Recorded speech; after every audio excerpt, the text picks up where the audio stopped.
Salut les maniaques du gros son qui tâche, j'espère que vous allez bien. Dernière vidéo du week-end en ce dimanche. Eh bien, on va parler bien sûr hard rock et metal, c'est ce qui nous préoccupe le plus. Et puis sachez que mercredi, eh bien, vous me retrouverez de manière régulière pendant une semaine et demie, le temps des vacances. Et donc ça, c'est bien, c'est cool, et comme en plus, ben, vous êtes de plus en plus nombreux à regarder mes vidéos, à les liker, on est de plus en plus nombreux, donc c'est cool. C'est cool, c'est cool. Je voulais revenir sur le concours Listenable. Il y a toujours les CD Listenable à gagner. Il y a toujours les autocollants également, les sous-bocs de bière. Donc en CD, il me reste un CD Cadaver, Death Metal Old School, Red Shark Heavy Metal, et Struck a Nerve, Trash Metal. Ce sont des Anglais, donc trois signatures du label Listenable. Il n'en tient qu'à vous, les Maniacs, pour rafler un des CD. Et je pensais en fait qu'il n'y avait qu'une personne qui avait répondu au concours Megadeth. Et en fait, vous étiez plus nombreux. Sachez qu'il y a eu 33 membres de Megadeth qui ont défilé au sein du line-up en comptant Dave Mustaine et Dave Ellefson. Et donc, Fred de Noise Emission Control avait compté 24, Eric Necrodeathful une vingtaine, il fallait quand même un chiffre exact, un nombre exact, Pierre 25 et Patrick 21, Patrick Van der Hagen 21 personnes. Ce n'est pas assez, il y en a eu 33 selon Encyclopédia Metallium, si on compte vraiment tous les musiciens, comme Kerry King qui a fait des shows en live, Tony Laureano également, j'ai appris ça via Encyclopédia Metallium, a été batteur live en 2015 et 2016 de Megadeth. John Cyrus, le futur Agent Steel également, est venu pousser la chansonnette quelque temps au sein du line-up de Megadeth au début. Et donc, du coup, c'est Pierre qui remporte le CD encore une fois. Donc bravo Pierre, tu m'avais dit, si je gagne, eh bien je gagne veux le CD de Red Shark, donc il sera pour toi. Mais je suis pas vache, les Maniacs, je m'en voulais un peu. Je dis, ben, en fait, personne ne s'intéresse au concours. Ben, quand même, si. Donc, Pierre a remporté le CD de Red Shark, et là, ce soir, issu de mes archives personnelles, eh bien, si vous le souhaitez, le premier à me donner ses coordonnées sur Messenger remporte une photo dédicacée de Death Angel datant de l'album Relentless Retribution. Donc, le groupe était venu en concert en 2012 à l'Alcatraz Fest et c'était donc en salle. Et outre Death Angel, il y avait également Forbidden, Anacrusis, Udo et Stéphane Kaufmann étaient là. Et donc, bien sûr, moi, je me déplaçais pour Death Angel et Forbidden. Je me rappelle également, il y avait Hellstar, oui, James Rivera et Hellstar étaient là cette année-là en 2012. Et donc les groupes étaient venus en dédicace. Et en fait, comme j'ai deux exemplaires de cette photo dédicacée, eh bien je vous en offre une au premier qui me donnera ses coordonnées sur Messenger. Pas de question cette fois-ci, c'est le premier, le plus rapide d'entre vous qui raflera cette photo. En tant que maniaque, je pense que c'est un chouette cadeau, une belle photo dédicacée de Death Angel, je vous la mets de côté les Maniacs. Sinon, on va partir en 1977, bah oui, pour la simple et bonne raison que l'achat effectué ce matin à la brocante de Marc-en-Barœul, la foire à la brocante, la braderie de Marc-en-Barœul, et ben, j'ai trouvé une petite pièce de 1977. Il s'agit du premier album de Motorhead que je possédais déjà et qui curieusement a disparu de ma collection il y a 12-13 ans. J'ai ma petite idée, mais bon, maintenant il y a prescription, donc voilà. Mais comme en plus je suis plus du tout en contact avec cette personne, mais je la soupçonne quand même d'avoir été faire un tour dans ma collection de disques, sachant qu'elle était rangée de manière voilà, de A à Z et par année de parution. Ça n'a pas été difficile de le trouver. Donc bien sûr, avec voilà, hein, il y a une petite censure depuis. Le symbole ne figure pas sur les pressages suivants. Il s'agit d'un pressage de 78, pressage anglais de chez Chiswick. Normalement, il y a une pochette intérieure, apparemment pas sur ce pressage-là. Donc voilà, je suis vraiment content de l'avoir chopé. Alors sachez que j'avais trouvé donc mon exemplaire qui a curieusement disparu de ma collection. Je l'avais chopé il y a une vingtaine d'années, ouais, pour 2-3 euros. Bon, bah, en 20 ans, le disque a pris 15 fois sa valeur, enfin 15 fois le prix que j'avais payé. En fait, il faisait 50, j'ai demandé un prix, il me l'a fait à 45. Bon, voilà. C'est vraiment parce que je voulais le récupérer, hein, les Maniacs. Voilà, sinon pour nous accompagner, un autre album de 1977, le cinquième album studio de Rush, les Canadiens de Rush, Geddy Lee, Alex Lifeson et Neil Peart. A Farewell to Kings, produit par bien sûr l'inévitable Terry Brown et avec un des plus beaux titres du groupe, Closer to the Heart, également un classique. Et bien sûr le morceau titre Farewell to Kings, sans oublier le très célèbre Xanadu. Farewell to Kings, le cinquième album studio de Rush, paru le 29 août 1977, puisque c'est l'année qui nous intéresse aujourd'hui. Allez, je commence par les CD. Le cinquième album studio de Scorpion, Taken by Force, premier album avec Herman The German Rarbel à la batterie. Dernier album avec le guitariste et disciple de Hendrix, Ulrich Roth. Et j'adore ce disque, j'en ai déjà parlé maintes et maintes fois, des immenses classiques, Steam Rock Fever, Will Burn the Sky, She's a Woman, She's a Man, même les morceaux du Lirot sont magnifiques, Your Lights, I've Got to Be Free, texte autobiographique, on ne peut plus autobiographique, et bien sûr l'inédit qui était sorti uniquement en face B de single est disponible depuis la réédition de 2002, le Suspend the Love, qu'on ne connaissait uniquement dans la version live du Tokyo Tapes, ce magnifique album du quartet allemand. Le sixième album studio, avant-dernier album avec Michael Schenker, Lights Out. Ou serait-ce le dernier? Non, le dernier, je crois que c'est Obsession. Avant son départ en 1979. Donc là, il s'agit du premier album avec le guitariste claviériste Paul Raymond, le gaucher, en remplacement de Danny Peronel, qui aura fait Illusion le temps du No Heavy Painting, sorti l'année d'avant.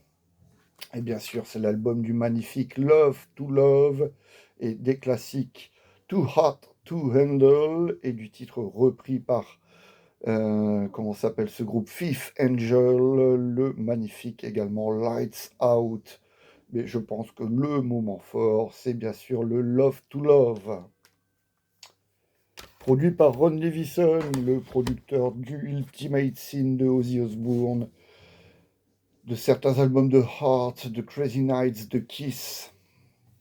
Et parlons de Kiss, eh bien Kiss nous sort 2 albums cette année-là, bien sûr le Alive 2 avec sa face 4 et ses 5 inédits.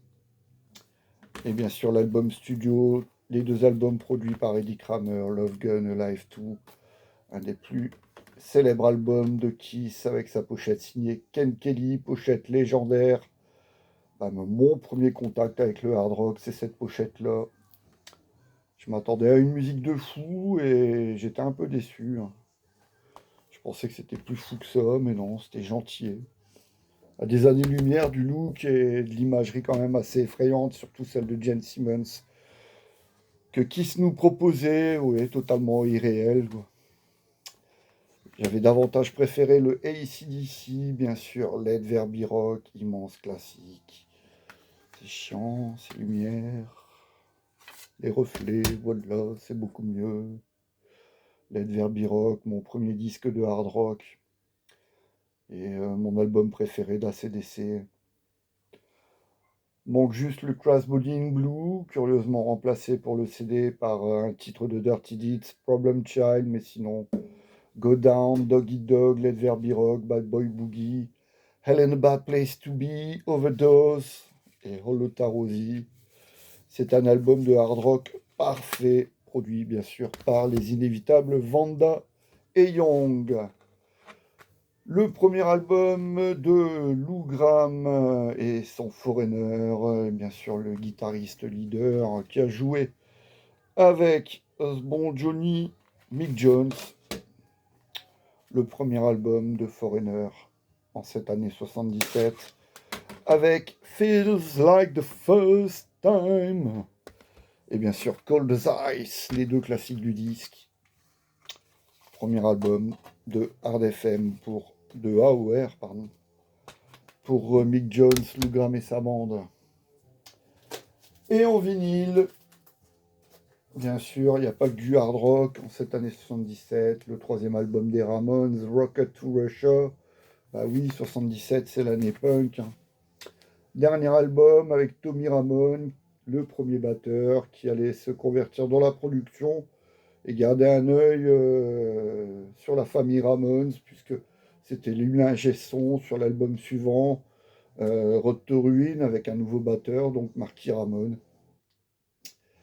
Et les classiques sont dessus, on les retrouvera dans des versions bonifiées, magnifiées sur le It's Alive, l'album enregistré lors de la Saint-Sylvestre du 31 décembre 1977. Cretin Hope, Rockaway Beach, Here Today, Gone Tomorrow, I Don't Care, Sheena is a Punk Rocker. Tous des tubes et un superbe album avec une pochette on ne peut plus classique, emblématique que ce troisième Ramones Rocket to Russia. Sin Lizzy, bien sûr, avec son dernier album, avec le guitariste écossais Brian Robertson. Bad Reputation, c'est pourquoi il ne figure pas sur la pochette recto, uniquement sur la pochette verso. Brian Robertson. En fait, il participe à certains titres, mais en fait, c'est surtout Scott Gorham qui s'occupe de la quasi-totalité des guitares sur ce magnifique disque, produit par Tony Visconti.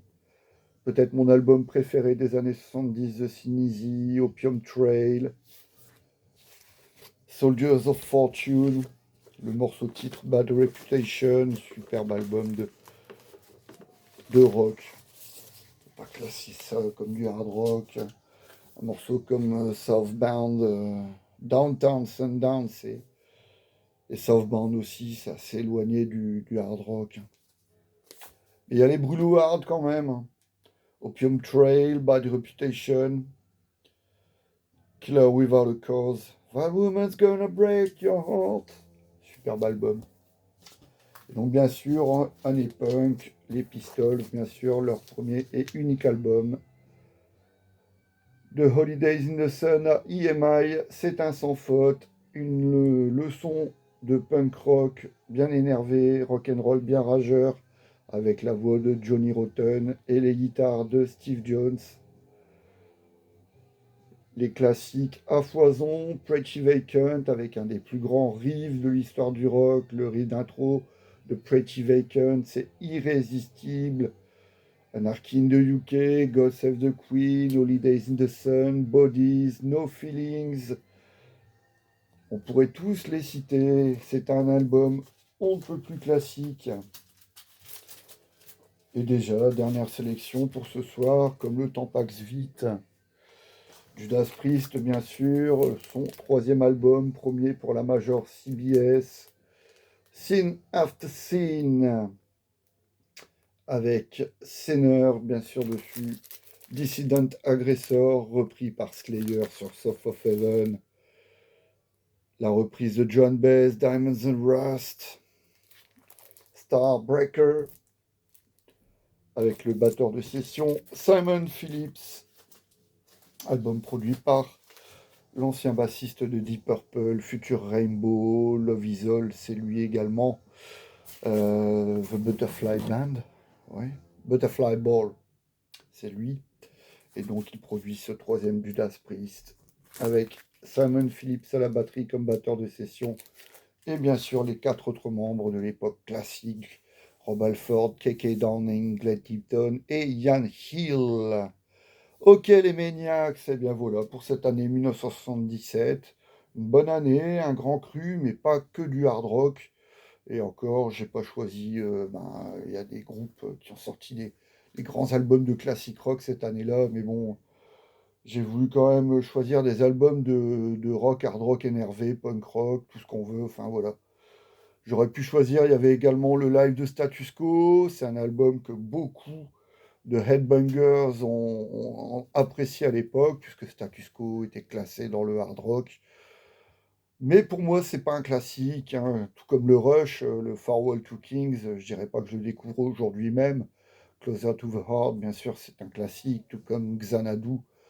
Mais j'ai pas grandi avec ce disque, en fait, que là, c'est vraiment, excepté peut-être Foreigner, c'est vraiment tous les albums que je connais, depuis tant d'années. Voilà, ça fait partie de mon ADN musical, hein. OK, les Maniacs, on n'oublie pas, hein, donc bravo encore à toi, Pierre, tu as gagné une nouvelle fois ce CD de Red Shack et on n'oublie pas le premier à me donner ses coordonnées sur Messenger et uniquement sur Messenger. De toute façon, vous n'allez pas me donner vos coordonnées sur YouTube, ça serait ridicule.